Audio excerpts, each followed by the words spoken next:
projet de loi organique est au service de la recherche d'un consensus au niveau local entre les partenaires de l'accord, c'est-à-dire les formations politiques indépendantistes et non indépendantistes. La conclusion d'un accord consensuel entre les partenaires constitue une priorité. Les discussions n'ont pas permis pour l'instant, c'est probablement dû à notre conception un peu élastique du temps, de parvenir à un accord, mais c'est bien un objectif qui est revendiqué par l'ensemble des acteurs locaux, indépendantistes, non indépendantistes, comme par le gouvernement.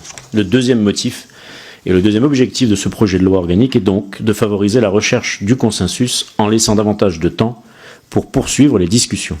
La date donc du 15 décembre 2024 est une date qui reste malgré tout incertaine, il faut le rappeler et insister là-dessus, puisqu'en fonction de la proximité ou de la perspective d'un accord politique global, un report supplémentaire de la date des élections pourrait être nécessaire. Le Conseil d'État, dans un avis du 7 décembre 2023, a indiqué qu'un report pour une durée de 12 à 18 mois ne se heurterait à aucun obstacle d'ordre constitutionnel ou conventionnel. En conclusion, Monsieur le Président, Monsieur le Ministre, je tiens d'abord à remercier l'ensemble des personnes auditionnées dans le cadre de mes travaux, les présidents l'ensemble des groupes politiques au Congrès, les présidents des assemblées de province Sud et Île, les parlementaires et le Haut-Commissariat.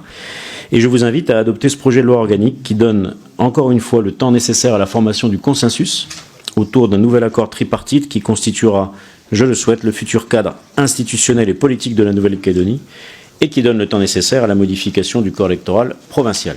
Je vous remercie.